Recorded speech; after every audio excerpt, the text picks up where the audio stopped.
Stay married, man. Former Queensland Red superstars Aiden Toa and Dallin Murphy. Lads, how are we? Hey, boy, yeah, mate. Good. Really good. Very, very excited to be here, obviously. Bit nervous? A little bit nervous. On our bench, the battlers, the gruesome twosome, Big Fat Darcy, Ryan Fellini. Fellow Terration, mate. What do I ask him? I don't really have a question, mate. I love you, mate. And welcome to the PAC Show, proudly brought to you by PAC Athletic Club and DoubleTake Sports. My name's Jay Ball, and we're here to bring you all the rugby news, all the rugby reviews, previews, highlights, lowlights, and as per usual, I'm joined by my best friends and the starters. We got Aiden Toa and Dallin Murphy, and then kicking it over to the battlers bench, the finishers. No Big Fat Das, just friends, ably supported there by Tino in the background. How are we, lads? We feeling good? We're feeling good today. I'm feeling really You're throwing really that best friends loosely, that term around. Didn't throw it your way either, though. Yeah, sorry about that, bro. That's right. You used to say that with Das, and you didn't even invite him to your wedding. So. I'm just joking. Why would I? I've got a lot of best friends, clearly. Just only a couple in this room. But let's get straight into it, shall we? Because we've got tons of stuff we're going to go through this evening. We're going to have John O'Lance on the blower very shortly. We're going to pick his brain on a few things in our Aussies Abroad segment. We're going to get his thoughts on what we can possibly do to really grow the game here in Australia. He's very well travelled, so he's going to have a hell of an insight in regards to that. We're going to review all the footy from the last weekend as well. And we've got a few lowlights we actually wanted to touch on that I think Friends is going to run through for us because there was some weird ones, real weird ones from the weekend. So let's hop on the good foot, do the bad thing, and get straight into the pack news for this week. Zachy Boy hit us with that timer. So first things first, Brad Thorne says he's frustrated by nameless Rugby Australia criticism. We all know what happened there. He put his hand up saying he'd love to be the Wallabies coach. And then someone from Rugby Australia said he's not a team player. Dos, you obviously know Thorny relatively well. Is that a fair criticism? Oh, mate, I'm not sure if the criticism's fair. Whether it's true, and I believe it's true or not, is a different question, but I just don't like people coming out anonymously in the media and shit-canning blokes. It's as it says here, it was gutless. Thorny, he doesn't deserve it. He's done a really good job with the Reds this year. But as I said, whether I think it's true or not is a different question. Ooh. Just some reporters. Oh, mate, we can read you like a book, bro. Come on, man. You can't be saying it with that. I've only got 30 seconds. Get Dale's opinion. Dal, is Thorny a team player? I don't think he gets the praise I think he deserves, what he's done with the Reds over the last 5 years. I think similar to what Tim Sampson's done, but on a much bigger scale. If you remember when these boys first came together, they weren't exactly winning games, and now look at them. I think he's done a terrific job, and yeah, I think he'd make a great Wallaby coach at some point. You got to think as well, friends, you had playing at Jeeps over your career. When Thorny came in, he was regularly getting guys from that Jeep system back playing with you guys. Yeah. That sounds like a team play to me, yeah? I reckon what he's done, like the boys said, it's been amazing. Like, there's a lot of critics at the start. I probably might have even been one of them with the young... Ran out of time. Downloaded a horn siren too. That's good. Well, you haven't got one on the finger yet. Bullshit! I honestly asked that question just so I could use that, I was looking at the timer like... Yeah. Sorry. I'm disappointed. I really want. That's good. I'm going to cough it. I really wanted to hear what Freeds had to say, but maybe for a different day. Time's run out. We'll ask you later off air, I guess. Question number 2. I didn't want to know that much. As soon as we're done, we're not talking to him ever again. Yeah. Should we welcome back Eddie Jones to Australia in a developmental role? Phil Kearns has come out and said that once he wraps up with England, there is great potential for him to come back with the youth in Australia because he is very hard-nosed and he is very direct and sets a high standard. Dal, do you reckon we get Eddie Jones back in that role? 100%. Why not? Get him back here. He obviously done a terrific job all across the world with multiple different teams. He is hard-nosed. That's probably what we lack a little bit in the country. You know what I mean? Especially with the young players coming through. Get him involved. All those types of coaches over the years, similar to Eddie, who've been successful. Let's try and get as many of them back as possible. 100%. I mean, we were talking about it just last week about obviously getting the best coaches we can get back. I mean, do you reckon he would be a bit too hardcore for the youth, though, Dos? I agree. In terms of trying to get him back into the Australian rugby system. Obviously, experienced, well-travelled, has a lot to offer, but in a development role is where I'm a bit more skeptical. Not a coach. I'm just not sure if he's the way he goes about his coaching would get the best out of our young guys. George Gregan says he's the best coach he's ever coached under, but you got to think about it, friends. If you've got Colts, no, we still got 20 seconds. If you have young players, think about it. He'd be dealing with a lot of young players at the club level. Yeah, I reckon development. Do you reckon in that role? Development, yes, but not as coach. I reckon he didn't ruin Australian running rugby, but I definitely think he had a little go at it. You know what I mean? Too structured, my opinion. Whatever. Loose. Press it. There you go. All right. Can you even hear that? I don't know. Yeah, you can. Yeah. Probably can. Alrighty, this one's a big one for mine. I want to ask this question. Is the USA going to lead a rugby transformation? Because World Rugby announced that Joe Biden had actually sent them a letter saying that they are going to support the bid with infrastructure and funding for I believe it's the 2033 and the 2031 World Cup, respectively, DOS. Yeah, massive. They're obviously a huge country, lots of potential. You know, you just think about the players who miss out on playing in the NFL or, you know, in the combine. That talent is then coming into rugby. The more money they throw at it, the better coaches they get involved. And if they get something like the World Cup, they have no choice but to throw tons of money into the infrastructure, into the development of the game. Huge for the game. Well, of look rugby. at the MLR, Dal, in the last few years. They had whatever the hell it was called a few years ago that shit the bed, but now MLR seems to be not only growing, but absolutely thriving over there. Yeah, it's certainly thriving. You can look at the standard of players they're now attracting to these clubs over there, which is just massive. Why Naholo's just signed to Rugby United New York. Yeah, exactly. And you got Ma'a Nonu and Gitto, all these massive names. The biggest thing for them is though development, right? Yeah. It's just those players that sit outside of their top 15. They need to develop those guys and help bring it through. Friends, you're going to try and get an MLR contract? No, mate. No, I'm too off that. But I reckon they just need, like I said, development, better coaches over there because they're just very skill-specific sort of with the NFL, you know, that sort of mindset. But if they get those better coaches, yes. Oh, sucked in. I win. You nailed it. Well done there, Friends. You absolutely crushed it. Another big one. Izzy Folau, the dual international, said last month that he's interested in representing Tonga, the country of his parents' birth, at the World Cup next year. DOS, would this be a good thing for the game, all things considered, that went down with Izzy and Rugby Australia? Oh, yeah. I mean, absolutely. I don't agree with what he said and what transpired a couple of years ago, but as a rugby player, for him to participate in a World Cup, the pulling capacity that he has as a player, the ability to put bums on seats, as well as, you know, the likes of him, Charles Piutau, Malachi Fekitoa being available for Tonga, you know, all of a sudden they're going to be competitive, and the more competitive teams across the board, the better spectacle a World Cup is. Do you reckon Australia has a run at him there? Like, I don't know. Like, this is the thing. It's like, so what we're saying is he's such a good talent that we need to get him back in the game, but obviously Rugby Australia can't do that. Does that then sort of sully things with Tonga in regards to what Rugby Australia went through with him? I don't know. Like, it becomes like this real dicey subject because, like, at the end of the day, Rugby Australia paid him $4 million, and Izzy Folau said he felt vindicated as a result. Mate, they let people in that have got criminal convictions.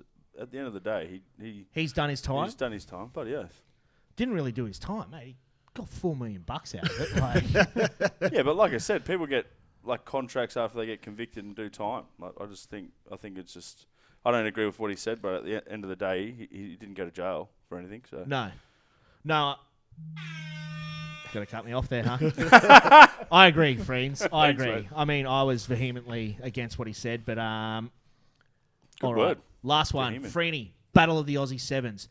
Who is the best seven in Australia at the moment, and who is Michael Hooper's heir apparent? Jesus Christ! I tell you what, after the weekend of Fraser McWright was unbelievable. Insane, If he keeps going like that, we're in a good stead for when Hooper sort of hangs his hat up. But I don't know, mate. There's so many good ones at the moment. Who's the guy with the moustache as well? Charlie Gamble. Gamble. He just destroyed it.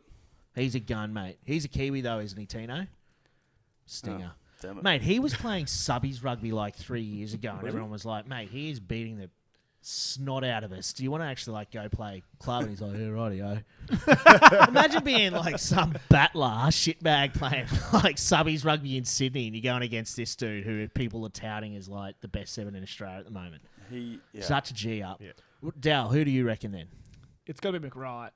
Yeah. For me, head and shoulders. For His the development future. over the last couple of years and the way he played on the weekend just shows out and out. He's got every skill set that you need. And I think How the quick biggest... is he?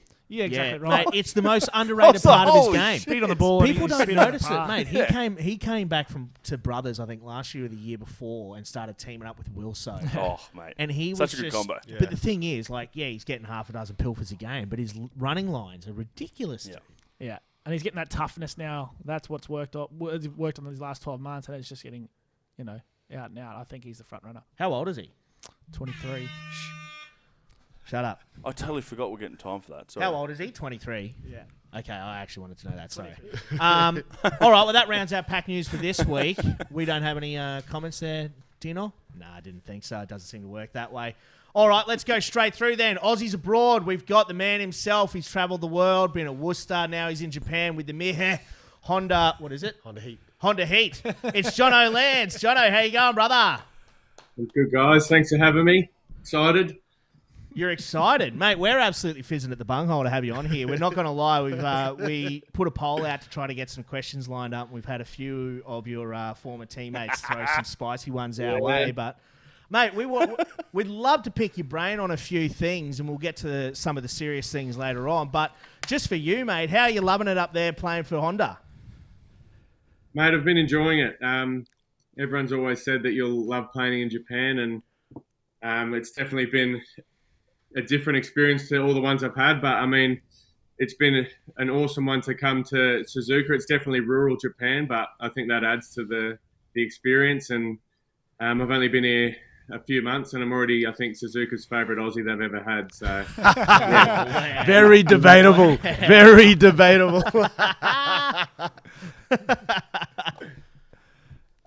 Lanceman, Dossie here, mate. Firstly, first bub due in a month. In a month, yeah. Yeah, mate. First time dad. Congrats, J Boy. You're going to be a first time dad too. Yeah, in 5 months or Yeah. I don't know.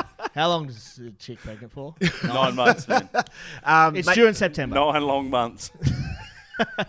Is Cass? Is she having the baby over in Japan? Is she come back home? The original plan was to have the baby over here, and some stuff popped up, so Cass had to head home. So having the baby back in Perth, and I'm working on getting back there at the moment. But yeah, everything's going well. The baby's nice and healthy at the moment, and Cass has been amazing. So she moved over when she was pregnant, and she's head back over while she was very pregnant. So she's been killing it. Good on her. And Lance, just for the viewers out there, playoffs this week for the top 3 in Div 2. It's a bit confusing the way it's structured. Can you just run me through? You guys are playing, I think it's Mitsubishi and Kintetsu, and then you all play each other to then get ranked to see who plays top league or something rather. Yeah, classic Japanese way of doing things. Yeah, she's been confusing for us as well. Don't worry about that. Yeah, we verse the 2 top three teams. Because we finished 3rd, we played 2 away games. And then from that, it's a ranked. But if everyone wins 1 game, then it goes to for and against, I think. Right. And whoever finishes top actually gets automatically promoted because one of the NTT teams is going down, I think, or one of the top teams is going down. So come top of this and you'll automatically go up. If not, then it's a home and away game against the 2nd and 3rd last team from the Division 1. Okay, so Far out. pretty So standard. Speaking Japanese. I don't understand. I confused myself halfway through that. So, Yeah, we can see that. You sort of your eyes I got glazed lost. over a bit there, man. yeah. John Mate. O'Dowd here. Obviously, you've had a fair bit of experience both here, the UK, and now over in Japan. What have you enjoyed most about the Japanese style of rugby and the day-to-day routines that they have over there? I think Honda itself is a pretty awesome club to go to for that. They do look after the gaijins, but it's a place where I think the guys really train hard, and we have a good group there. But it's been an eye opener to, I think, play rugby professionally whilst your teammates go and work in the factory on the days off you have. So I'm always picking the brains of the guys and finding out what roles they do and seeing who's working at what part of the factory. But I think that's been an amazing experience. And also, I think it takes me back to, I suppose, club rugby days of having a lot of trial games, but just having a bit more freedom and just playing a bit freer has been an awesome experience as well. So there's definitely a lot of things that you learn when you come over here, and Aidan will talk about that all the time, I'm sure. But it's been a great experience so far. I've been loving it. So it sounds like that softball episode of The Simpsons where they get in like Ken Griffey Jr. and Sammy Sosa and stuff, and they end up working in the nuclear power plant. That's sick. G'day, Jono, friends here. Get rid of my sideburns, actually. Yeah, damn it, Mattingly. I'm liking the beanie placement, by the way. Hey, mate, yeah, so, right, friends here. So blokes dead set work at the factory. Is there like some low-ranking Japanese blokes pressing like car panels and stuff like that? Like, what are we doing here? Yeah, well, we try and work out who's doing what part in the factory, and then you make sure that part's all right in your Honda car. We train 5 days a week, and on those other days, the guys are expected to go in there and work in the factory. Or if we have a half day, they'll do the morning and go to the factory in the afternoon. So if you have a shit game, they're like, okay, Jono, you have to go to the factory. Yeah. And some more yen, mate. Yeah. No, they don't. They definitely keep the Gaijins away from the factory. I think she's pretty strict. That would be so sick. Have a bludger of a game, end up working on the line for 8 hours. What a stitch up. Tino, we had a few questions come in from some of the punters, didn't we? Yeah, we did. This is the top one. What happened between Jono Keps and an iPod on Mad Monday? Who's that from? That's from Bernard Foley. Bernard Foley. Oh, okay. Yeah. A lot happened. We got time, man. Yeah, it was after we won it at the Waratahs, and I thought I was killing it as the DJ on the iPod. All I had was bass and treble, so I think I was pissing him off. But I thought I was sounding all right, and then Keps come up to me and he's just said, "Get the fuck off the fucking iPod," and he sort of grabbed me. And then he might have thrown me, he might not have thrown me, a table might not have got knocked over, I might not have been emotional, might have, I don't know. Oh, so good. There's a lot of unknowns there, but yeah, me and Keps had a big hug after, and we're all good. So we won, and I learned. He seems like a pretty cuddly bloke, actually. Yeah, he is. So he kept me honest. He definitely got me off the iPod. That brings me to my next question: is why was your nickname the Cuddler at the Pentagon? It was not my choice of nickname, but on Sundays when the boys had a few drinks, I was the comfiest. So we didn't have as many couches in the living room at the Pentagon. There was 5 of us, so I was always on the smaller couch, and we had to squeeze up. So one of the boys had to cuddle me on a Sunday after a few drinks. With the recovery and stuff with these Japanese teams, do you guys go to those nude bars? Onsens? Yeah. You'd get around that a bit, wouldn't you? Yeah, 100%. A few little slaps of the towels. Yeah, the boys. No. They're a lot more respectful than you, Freeds. Yeah. Oh, they are? Yeah. Okay. And it's hard to believe. But no, I got amongst the onsens. What about you, Lance? Yeah, big onsen user. We've got one at the pod, so yeah, I think it's a huge thing in winter. She gets pretty cold here, so after training, you run over and it's got the sauna. It's got like a big 20-meter spa. It's nice, yeah, and you're feeling great after it. Next question: who was your worst roommate, and why was it Nick Phipps? Nick Phipps was a frustrating roommate, but he definitely wasn't the worst. He's got, I don't know, he's got big issues, old fanger, but Walk us through them. Walk us through them. An hour. So, like, say we were chilling in the living room for the afternoon, evening. He'd be like, "Let's put on a movie." So put on a movie, and then 20 minutes into it, Fang would disappear, and we're like, "Where's he gone?" He'd literally come upstairs about an hour later, and he's baked cookies. So that's definitely not. That's not a I must. Yeah. Hilarious. I know props are weird, but aren't halfbacks a fucking strange bunch? Yeah, that was not where I did not expected see- that yeah. story to go. I thought it was going to be like kind of homoerotic or something real weird. Like Yeah. you just catch him cranking down What in the living sort room of or cookies? Are something. they good cookies? Oh, she's a hell of a chef. Yeah, that's what I'm saying. It wasn't a bad. How many people do that? So yeah. Who is the worst roommate then? Oh, I would say Bernard because his nickname's a pig. He was.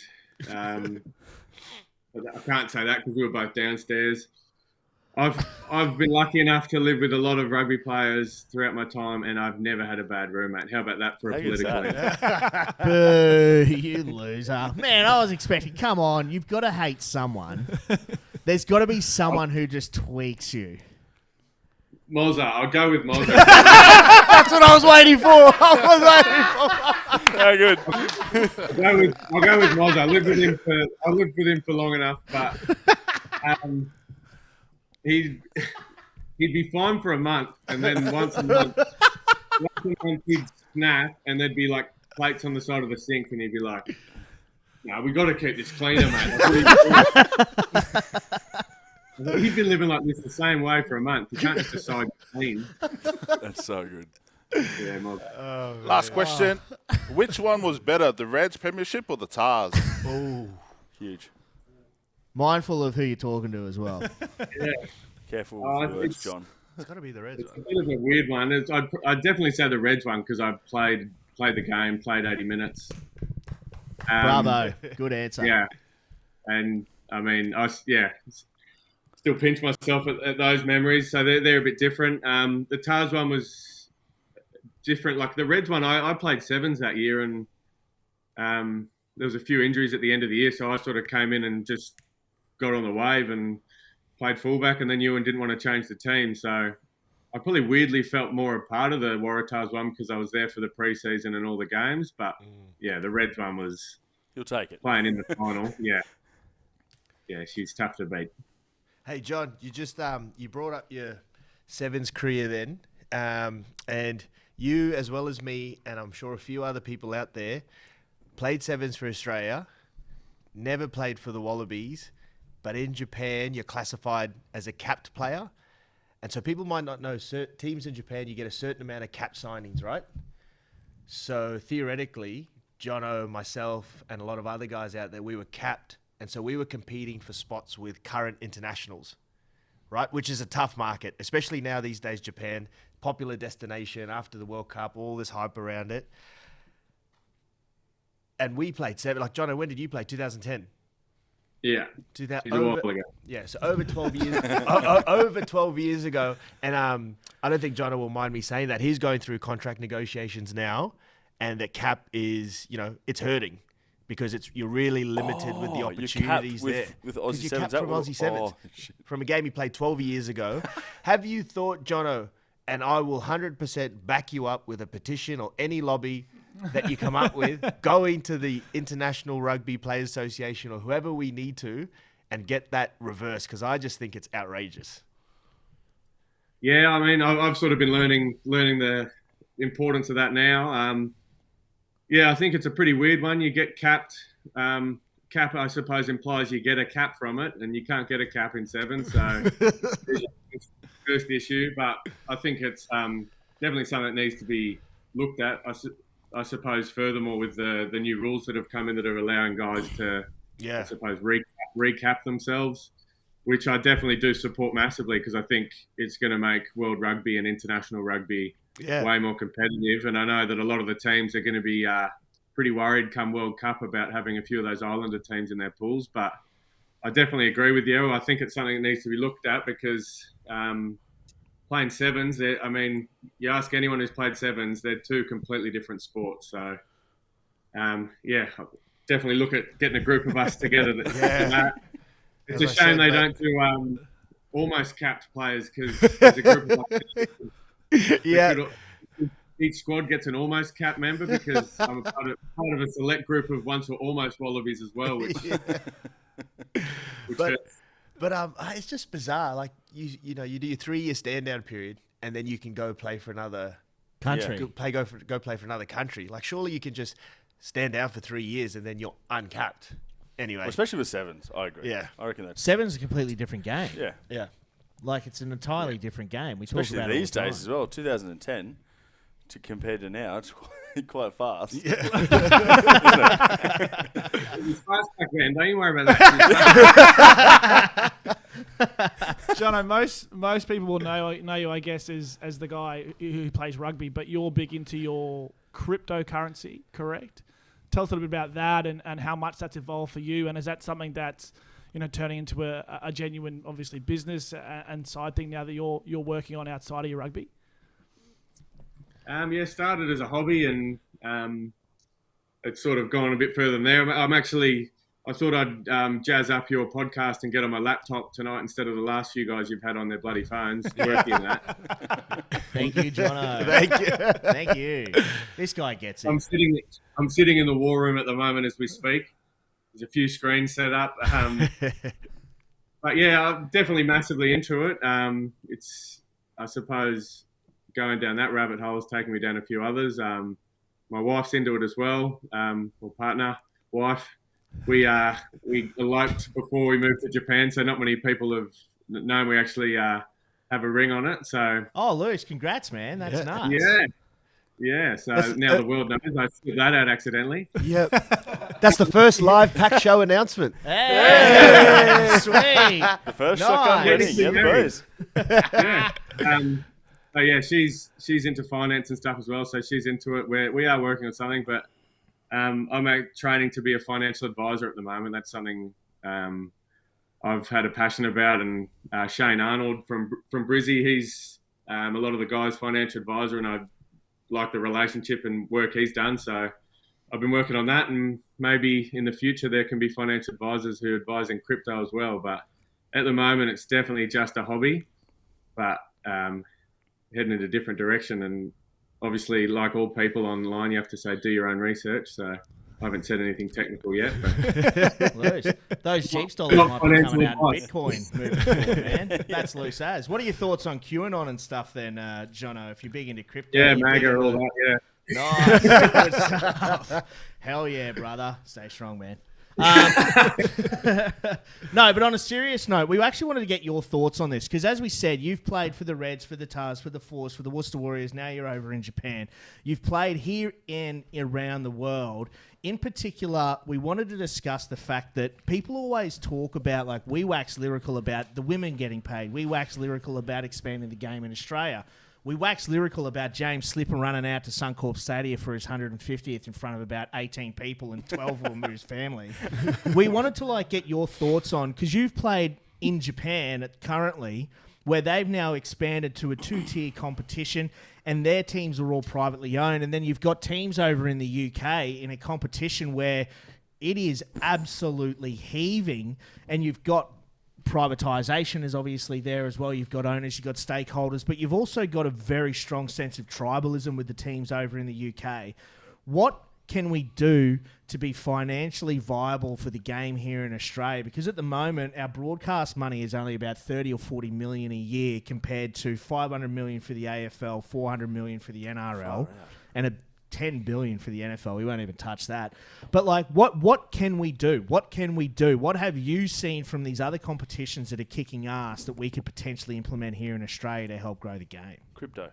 There we go. Thanks, Jono. Thanks for joining us, brother. Appreciate it. No. What can we do outside of crypto? It's a huge question. I'm assuming if it was an easy answer, they would have solved it a little bit. I think, as you said, I've been lucky enough to play around the world, but I've also been lucky enough to play in a time where at the Reds we were getting 35,000 to every game. Go to the Waratahs, getting 25,000 to each game. Obviously, winning helps, but one one thing I've sort of always thought about, and I love American sport. If you go watch American sport, you can go and watch the game, and your entertainment's not just what's happening on the field. It's everything that's happening around that. And I know that Australian rugby and Australian sport in general, with the crazy laws that are at stadiums, it makes it really hard to do anything outside of what's happening on the field for that 80 minutes. And I know that the Force and Andrew Forrest are trying to change that with a whole bunch of different types of entertainment going on either side of the game. But at the moment, as it stands, rugby in Australia is played, and there's not much doing outside of when the ball's in play. So a person's enjoyment purely is relative to win-loss. And I think you need to sort of flick that switch to change it from that, so that a dad can go to the game with his kids. And I mean, dad will probably come home pissed off that the team lost if they did, but at least the kids are having a great time because there's other stuff going on.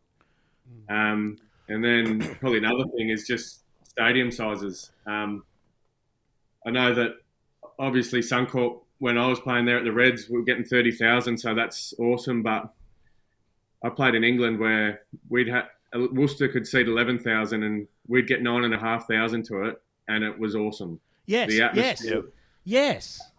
Atmosphere was amazing, but I think on top of that, they let people bring in instruments. So, like, we had these five guys in the Freeney.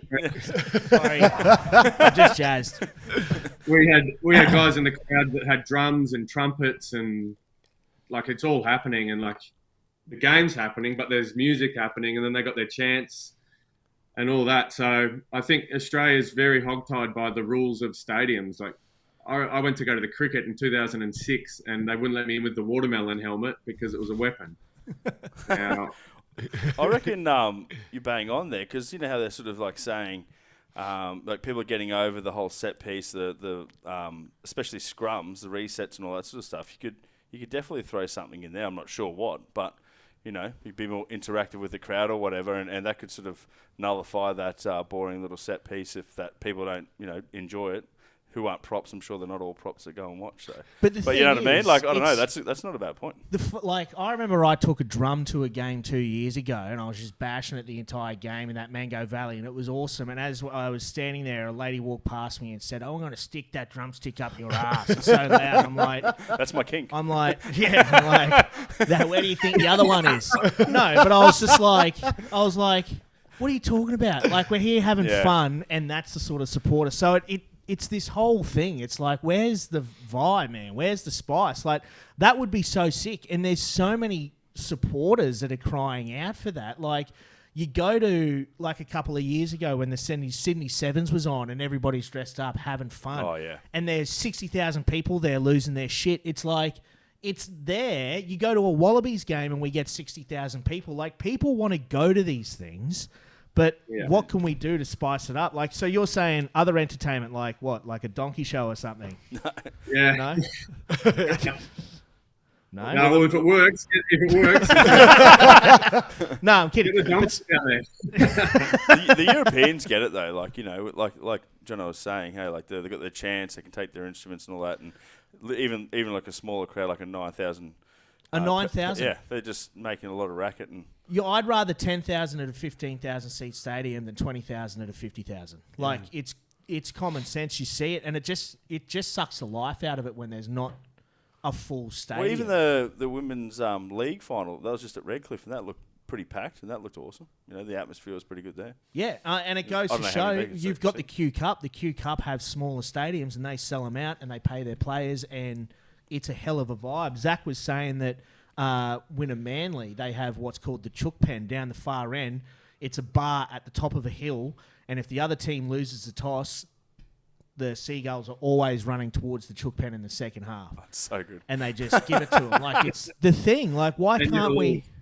But, like, why can't we, like, replicate the glue factory or the butchery at the Reds? Yeah.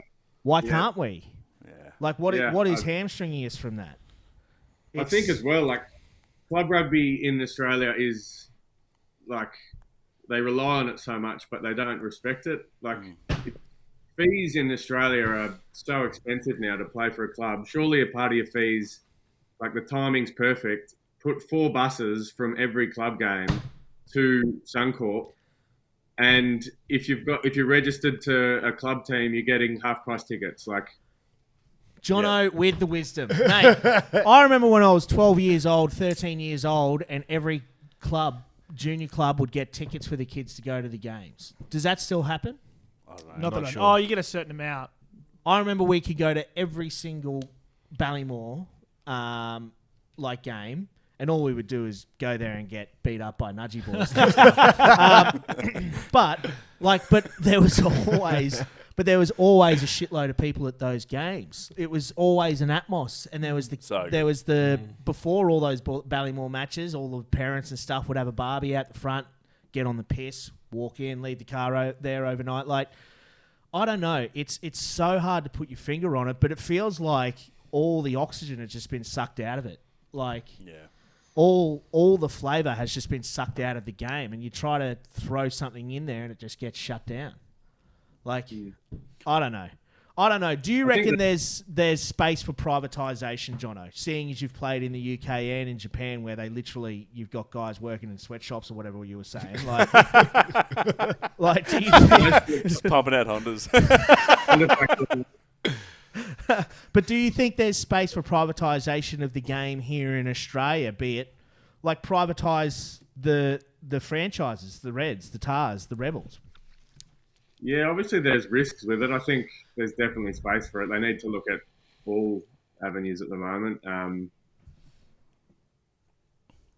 It is like a tough one because you hear the bad stories of, what happened at the Force with, I can't remember that sponsor back in the day. Firepower, where they could turn green waste into fuel or something, and it was all bullshit. Drew Mitchell's still waiting for a bit of cash from that, actually. Yeah. But they definitely need to look at it. But I think the answer's there. It's just we sort of just keep doing the same stuff. Like I've had this conversation with a fair few of my mates. But even the advertising for Super Rugby, you sort of don't even know it's on at the moment. And round 1 happens. Do you remember 2010, that sort of Game of Thrones intro where the stadiums popped out and the ships were all coming to Australia? Each ship had the logo. That would play for months before round 1. Yeah, that was unreal, actually. I remember that, yeah. That was so sick. I chatted to my dad this year, mum and dad, and I was like, Super Rugby's on this weekend. Are you going to watch it? And Dad had no idea that this comp was starting. There's no ads for it. Yeah. Yeah, it's tough, man. Yeah. And get this group on the board and we'll have it. Yeah, man. And we probably get paid way less too. It'd be awesome. We're not all getting paid $700,000. You know what I mean? Yeah, we'd still make more money doing that than we do at PAC. Exactly right. All right. Anything? No one? No one? We're all good. Brilliant. Jono, thanks so much for joining us, brother. We wish you all the best over there in Japan, and hopefully we can see you soon. Next time you're in Australia, we'll have to get you here on the battlers bench alongside Freeds, brother. Thanks very much for your time, man. Sounds good. Thanks for having me. Love what you guys are doing. It's good to see. Cheers, Jono. Thanks, Jono. Rock on. That was Jono brilliant. Lance, everybody. Yeah. What a man. What a legend, man. Yeah. That's so sick, dude. It's just, rugby is more guys like Jono. And the PAC show is just the perfect platform, right? They just need a platform, voice their opinions, and it just needs to be out there because there are a lot of guys who have just finishing up who have brilliant ideas just like John does. And, for whatever reason, there's lots of resistance. But maybe if, through a platform like this, if there's enough sort of momentum behind it, it can influence a bit of change. The power of the PAC show. Power of the PAC show, man. Mate, well, something has to change because, I just don't know. Oh man, 30 to 40 $million to run an entire code. It's compared to nothing. The 100 million or 400 million, something AFL and $500,000 for the AFL.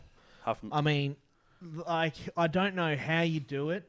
We've spoken about it ad nauseum about the fact that money comes in, yet the most tribal supporters are clubland people, yet they're the most neglected. Jono touched on it. Jono is the wisest man I've ever spoken to. Yeah. But he touched on it. See the size of his head, mate. There's lots of wisdom in there. got a lot on his mind.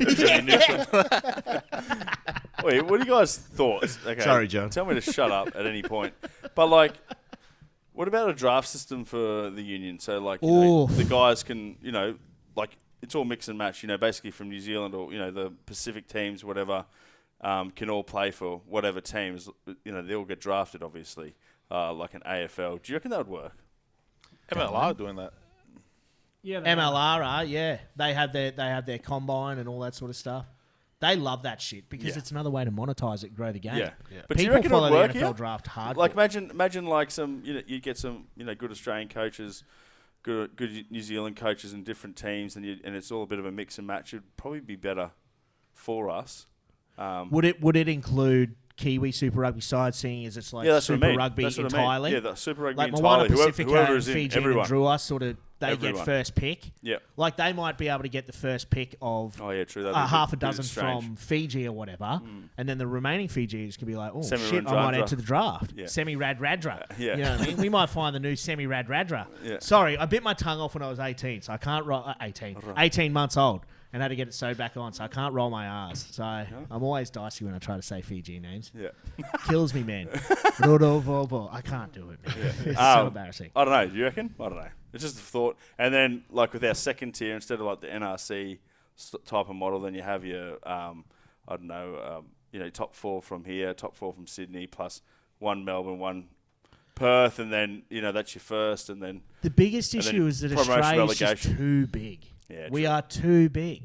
Yeah, it's like not you like could England be where a you can team go in the now. south of England, and you could make this competition where you play against the team in the north of England, and it might be like what, a 8-hour train ride or something. Whereas like not even that. Yeah, I don't know.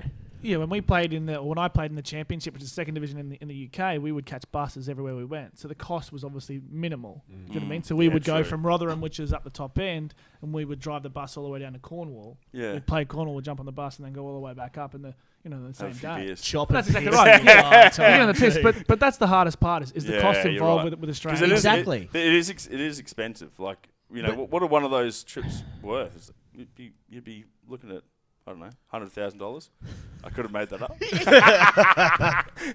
but I mean, it wouldn't be cheap when you like think about it. what can you do? I mean, it's I'm so just spitballing here. I'm difficult, just man. trying to. No, you know, and I love it, man. I think no matter which way you skin this cat, I think we need to go to smaller stadiums. I think we need to get around Clubland a hell of a lot more. Train and stop I at think we need Ballymore. to be doing a hell of a lot more than just sucking off everyone at the top. It needs to be start at the bottom, because as like for the last 15 years, we neglected our Clubland and our junior pathways, and for 10, 15 years, we had pretty dodgy professional game as a result. Now we've got this young crop. We've seen some investment in the junior system. We're starting to retain a few of those superstar youngsters. That's what we need to work on. France did it, and they are absolutely killing it. So I hate that. I don't know. Whatever it is, I don't think there's any reason why we can't just completely do whatever the hell is we're doing right now. Do the exact opposite and see what happens. You got anything, Tino? Oh, I just saw your hand hovering over the little microphone button there. I was like, oh, I think he's got someone writing in there. No one's watching. All right. Before we go into reviewing all the action from last weekend, there was a few kooky things. And for Fringe, you were saying you wanted to have a yarn about a couple of them. Yeah, well, we got a nice little message from one of the boys saying, I'm not sure if you guys saw it, but the Drew Mitchell left his mic on, and him and Morgs are just talking about how they lost a bit on the punt on the weekend, and they were a bit had a few the night before. I'm not sure, did you guys see that? It's so sick, dude. And apparently it went for like 5 minutes or something. Yeah, you can see it here. Here it is here.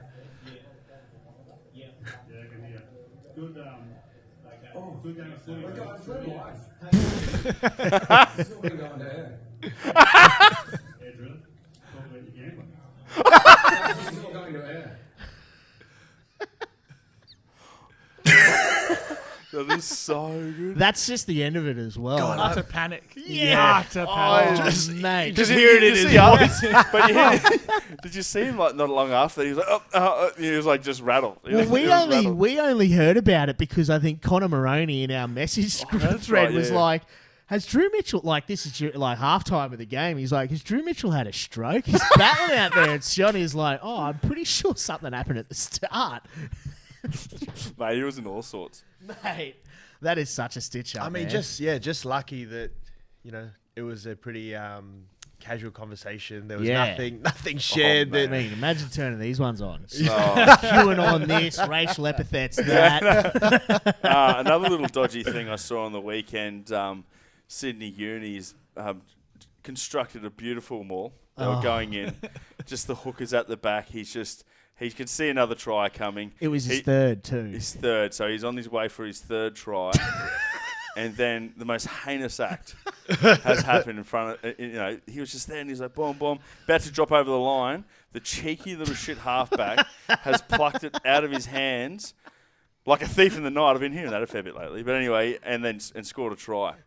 And the look on the hooker's face, he nearly put two on his chin. Mate, that is the biggest dog act, man. What's his name too? What's that bloke's name? Banjo Travers. Best name in Aussie rugby. Yeah, it does. Worst bloke in Aussie rugby after that, man.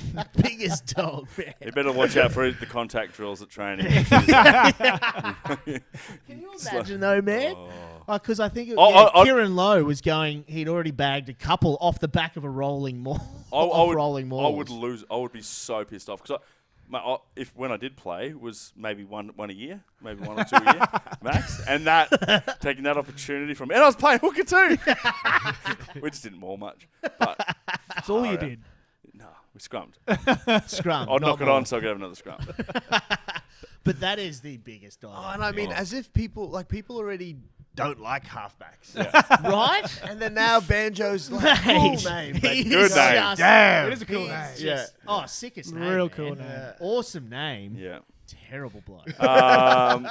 Another thing I saw on my perusal of Facebook today was Emmanuel Miafol. I remember playing that bloke when he was at Brothers. This man mount. He's 6'8", 140 kilos. I was sort of wondering where he went because I remember he went to Rebels. And then all of a sudden, I didn't know where he went. But anyway, I see this article today. He's at Toulouse. But he had an opportunity with the NFL, like to do, was it the Combine or whatever? There's a trial they have in all different countries. Australia had it. They picked 5 dudes. He was one of them. I think it was like $1 million or something he turned down to Go to Toulouse. Yeah, to go to Toulouse because he was sort of like at a crossroads. Didn't know really where he wanted to go. But anyway, long story short, he's in bloody Toulouse making not that much money, but still killing regular it. footy over Yeah, in yeah, Toulouse? Yeah, he Yep. starts. He was unwanted by Australian rugby. He's obviously Starting for Sounds Toulouse. about right. Why is that? Yeah, Why- played for why- Brothers. That why is actually that? sounds pretty scary. Because I think at the time everyone said he was too lazy, Yeah, okay. and so he had every Super Rugby franchise. Just like Nems, and look where he went. Yeah, exactly. You know what I mean? So Like, he's gone over you there can't turn. and that's what You, they you sell. kick the ball over his head. You can't turn around fast. No, he's the best winger in the bloody Well, world, he mate. won a Well, European Cup last year. Like, Oh, we're sitting there being like, we need to start getting donkey shows at games and all Yeah. this shit. We're like, Just keep oh, our no, players. how about we just like keep the best players in the world in Australia? he huh? said We're he- like, we've got the 2 I- best players and second rowers in the French comp. When I There's read third the one. article, he was saying when he went over, he's learning off like Jerome Kino and mate, what's that guy, the big Samoan guy? Anyway, whatever. Joe Takori. Joe Yeah, Takori. Takori. Yeah, like those sort of dudes. Like just like imagine going over there and just like, oh, I'm just packing in with bloody Jerome Kino. Anyway, and also the last one, talking about New Zealanders, New Zealand rugby again. Every week I'm astounded. Like, did you see that try, that near try from the Highlanders on the weekend? And then Yes. Artie Surveyor stole it back and then scored a couple. Like, I just don't like. What's the difference? How can we not pass the ball like that in Australia? Like, what's going on? I mean, it's pretty good. We're getting better, 100% improving. But what is it? They do just in league, like pretty much our talent here in Australia is pretty much true. league based, and everything, all the fancy stuff is in league. We do have it here, just everyone just goes to league, where New Zealand just have rugby. Yeah, I know, but still, like, we've still got some good coaches. Like the running rugby they've got, like, I'm just astounded every week. The thing is, I don't think it's the running rugby. It's the skill. Yeah. They train on small 1% skills that you use 95% of the time in the game. Yeah. Like, I remember 5 years ago watching some highlights of the Wallabies training when they were over in France, and they're doing 15-metre passes and shit. And then it was a story on the All Blacks over there. Kieran Reid, Ma Nonu, and Conrad Smith are in a drill, and they're a metre apart, and they're passing small, and I'm like, I reckon granted, yeah. it was 3 seconds of each training session. I'm sure they did both, but like that's the sort of stuff the All Blacks do. And Graham Henry once said, he's like, we just worry about all the smaller things. You don't have to worry about doing all this crazy shit. Why do you think they can come into contact, and when they're running that triangle where they've got the second rower and he can actually look, the play's actually at the back and throw that pass 99% of the time? Yeah. Because they train that. Yeah. We're starting to get better at it. We're definitely getting better. But way better. I reckon even this year from last year, those well, look at what Fraser McWright did with Tate and Hunter or whoever on the week, with Wilson on the weekend. Those small things. We haven't been able to do that. I think a good mate of mine, Jack Debrasini, he went over and played, was part of the Chiefs system. And he was, so obviously someone who's been a part of both systems, has decent. A good, formerly at the Rebels. In a good position to comment on both. And he actually said, there actually isn't too much that they do different. One of the main differences that he found, and you're right, Free, we are getting a bit better here, was the game-based training. Yeah. It wasn't so much like, there's space for your little drills, but the majority of the training session was around game-based stuff where you can make mistakes, where you can push your skill. Yeah. Well, they were the first to implement literal counter-attacking rugby. Yeah. Like they actually coached the team to attack off counter-attack because, off a scrum or a line-out, defensive line set. When are they not set? Those 10 turnovers you get in a game. If we can score on 5 of them, we've just jacked 5 points. And we did it at the Brumbies. Stephen Larkin came back with a stat one year, and he said from a turnover, the Kiwis take on average, I think it was 30 seconds to score a try from a turnover, whereas Australian Rugby's all tries from a turnover, it took 90 seconds. Oh. So we had a big emphasis in trainings. It's like whenever there's a turnover, you've only got 30 seconds to make the most of it, and then it stops, and then we go back to whatever we were training. When Kiwis do it, it's like blood in the water with sharks or whatever. Everyone just goes, and there's like 5 or 6 blokes just running. You know what I mean? Like we see they bounce straight into a position that they're all, and you're like, oh, what? I'll be like, oh. Anyway. No, mate. That actually leads us into reviewing some of the footy from the weekend because there's a couple of games I want to discuss. And to be honest, I don't really even want to discuss any of the Aussie rugby games because, look, Tars smashed the Force. They belted them 41-24 over there in WA. They were out to a 15-0 lead early on. Could have been much worse. It could have been much worse. The Reds 36-32 over the Rebels. Look, I don't want to talk ill of the Reds and the Rebels, but man, that game. I mean, Reds are lucky to win that, in my opinion. It was a bludger. To go from Saders 23, Blues 27. Jesus Christ. I watched that game and I was like, oh man, this is nuts. Oh, this is the best. And I was like, oh yeah, I'm definitely going to watch that. I wanted to go to bed, and I was like, the only reason I'm watching is because I'll follow the Reds, mate. Because we need to talk about it on Monday. That's why I don't want to talk about it. But let's discuss Saders 23, Blues 27. Dow, this is like pinnacle Super Rugby. It was outstanding. Even like those last couple of minutes, with that cover defending tackle. Dalton Papali'i. Wow. And it was that's the game changer. Yeah, 20-something tackles, no misses. It was incredible. Just watching it, as you said, you're on the edge of your seat the whole time, but the skill execution was absolutely through the roof, and it was just end to end. It was outstanding. First win since 2004 for the Blues in Canterbury. Since King Carlos. And here we are saying, bloody Bowden Barrett's getting too old. I never said that. It was me. It was me. Holy shit, mate. He's insane. Yeah, and I mean, and you just got to put it into context. Like, it's freezing. It was 12 degrees in Christchurch. It would obviously be dewy and slippery. And as Dal said, like, the skill execution throughout the whole 80 minutes is just at such a high level. Game of the year so far. Game of the year. Nisbo said an instant Super Rugby classic. Maybe TJ. I don't remember who it was. It was so memorable, I forgot who was commentating it. But they said instant Super Rugby classic, and I was like, you can't go past it. That right there was exactly what you put on the billboard for Super Rugby. Yeah. Just attacking, defense, flow, and the referees, man.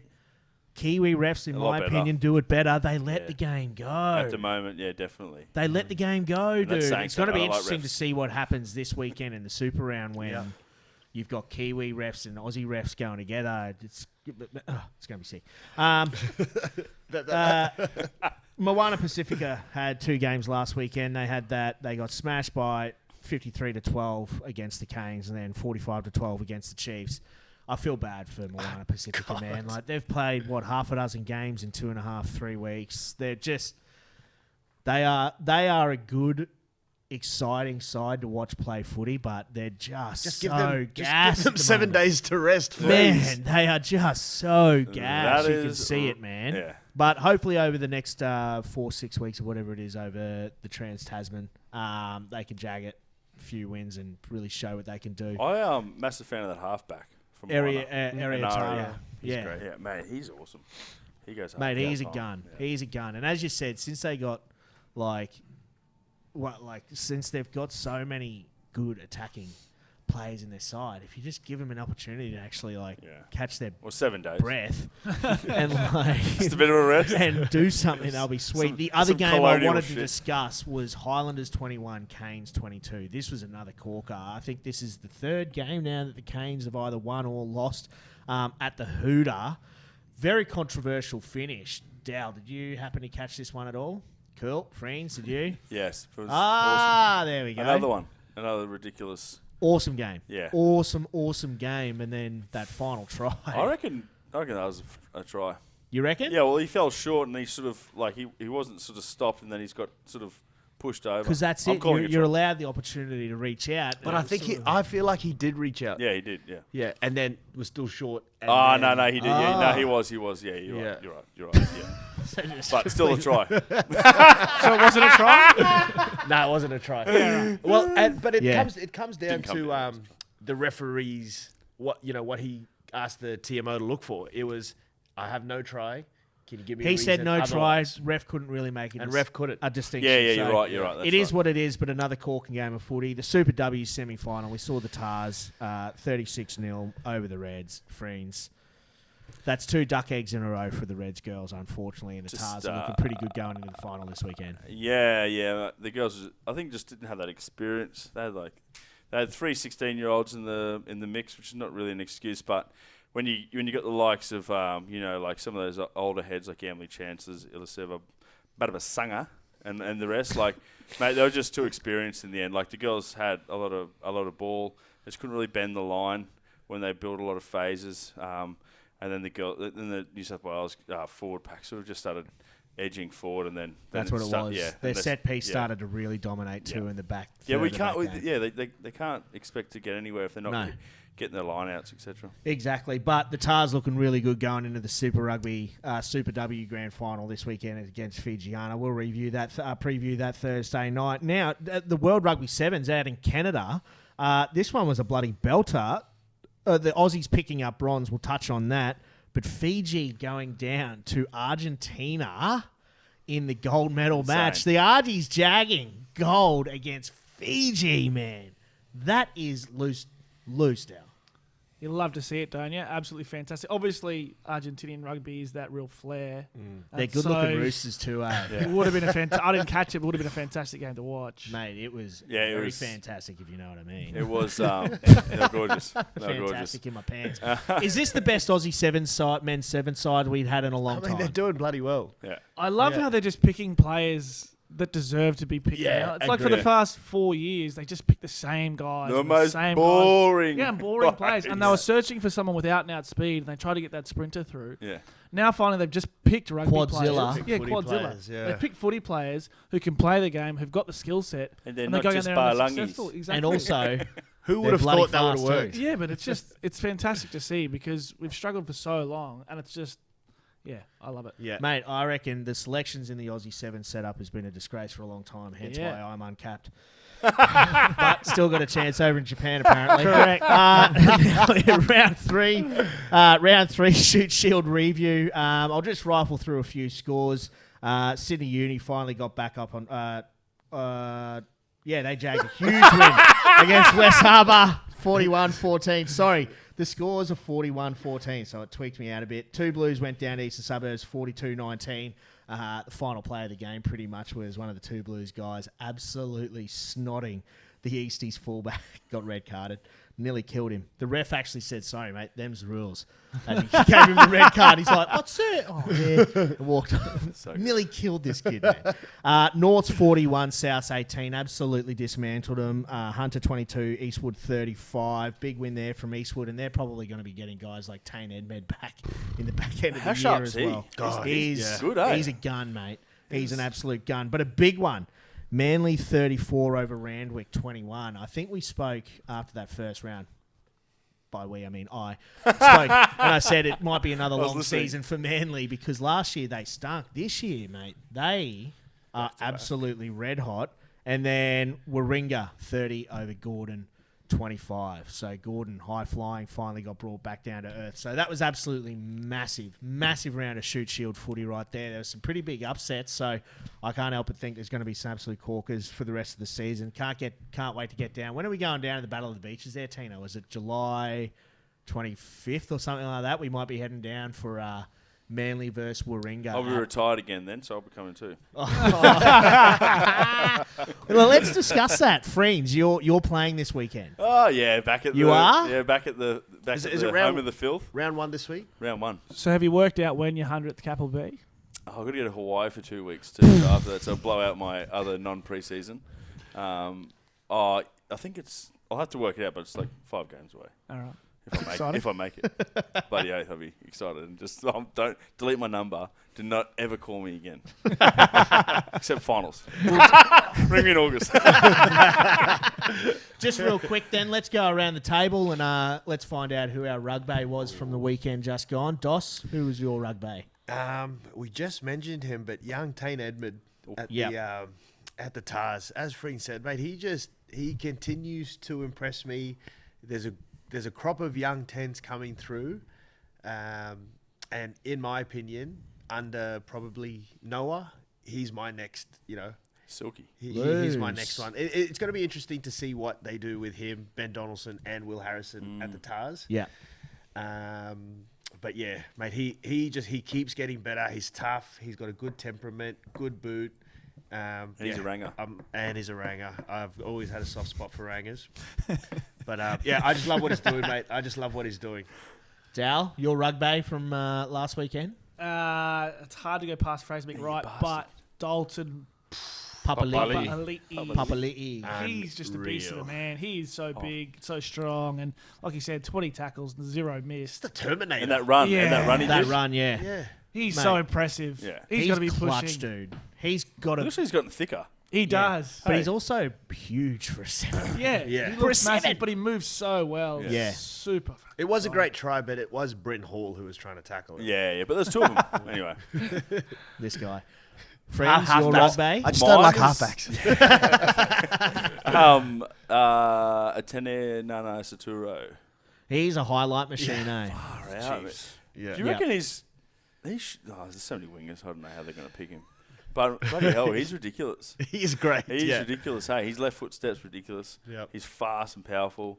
Yeah, and he just keeps scoring awesome tries. So. He's one of those guys, it's like, you do your analysis. If you're marking him, you're like, all right, he's got a left foot step. He's got a left foot step. Like George and then you get to the game and he'll step you off his left foot every time. Oh, I thought you were going to say he runs over the top of you. and then he does that. Remember George Tucky Bar? Yeah. His brothers? His left foot said, bust. No one can tackle him still. Anyway. Tino, your rugby baby boy. It's another halfback. For me, it's Finlay Christie. Yes! Another ranger. Yes! Another ranger. Loving the ranger. Yes! I think he's been amazing for the Blues. I don't see why he can't get that number 9 jersey. He's been for unbelievable, the All in Blacks, my yeah. opinion. He's a guy. And his service is so crisp, Oh, man. yeah. Like he should be wearing the number 2021 jersey for the All Blacks behind Aaron Smith, mate. Yeah. He is so good. Mine goes to the Easties fullback, Luke Glenn. Small little wiry fullback, set up half a dozen tries on the weekend just with his runs against 2 Blues. He's the guy who nearly lost his head to old mate from the Two Blues. Can't run without a head. He got deleted. Hopefully we can need to get some that up on the footage, screen yeah. sometime, man. Because, man, this dude did not miss him. He copped one from the side from that guy with the shoulder and then ran into a dude who's built like Tino, who just went... He's like, yeah. But, mate, no, he is an absolute gun, Luke Glenn. Looks like he's a young fella, man, and he would not look out of place in that Aussie 7 setup, man. So, mate, he is... You heard it here first. Heard it here first. Just don't hold me to that because could shit the bed. Alrighty, well, that rounds out this week's episode. No, tonight's episode of the PAC show where we've done all the reviews and so on and so forth. What we're going to be doing is... Killing it. What we're going to be doing it is, Thursday night, as per usual. We're going to be previewing all this weekend's matches. We've got plenty of footy to discuss this Thursday night. I don't think either... It would just be Either you, of mate. you three are going to be here, so it could just be me here waxing lyrical, going rogue with the PAC show. But no, tune in on Thursday night because we are going to be previewing the Super W Grand Final. Hopefully we can get one of the girls on the blower as well because that's going to be absolutely massive. We've got Super Round this weekend as well, so hopefully we can get some of the Kiwi blokes on the blower. But it's going to be absolutely huge as per usual. Dos, Dow, Tino, Zach, Freeney, thanks very much for joining us. And everybody, thanks very much for tuning in. We'll see you Thursday night. Love you all.